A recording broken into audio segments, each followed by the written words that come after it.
Eleição antecipada, custo voto do Estado, precisa prevenir.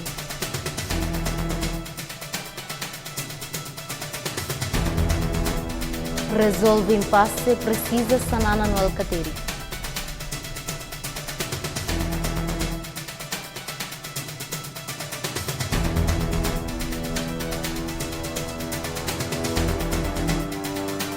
Kalandia Kmaluksira e minuto tolu no Nialaran, Hau Santina de Jesus se apresenta notícia Ilaran e o programa Estel News.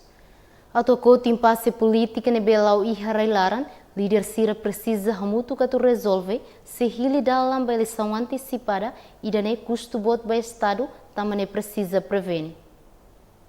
Lia Hirakne Hatuhusi, diretor Centro de Estudo para Paz e Desenvolvimento, João Boa Vida, jornalista, Banhira remata Sorumalo, o presidente da República, Francisco Guterres Lolo, e a Palácio Presidente Barupite Quartane. Niadeham presidente da República convida Sira a tucoalia com a situação nebemak acontece e arailaran, tamba serviço nebemak sepat halo e atinan ruanulo nialaran, halailiu ba diálogo permanente haridame no contribui bahari Estado dame no hamete em paz.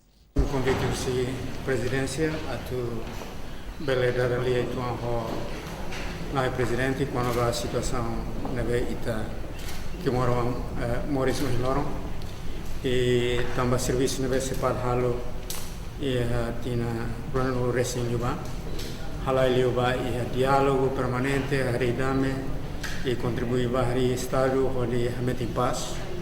Ano ho base nemak na o presidente bolo ami o demais foi ami aparecer quando a situação.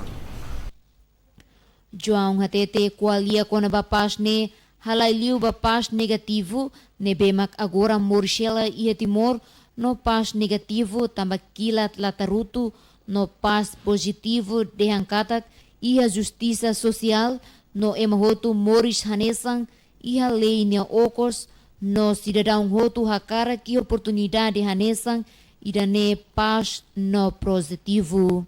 Emerenciana Pinto, Estel News.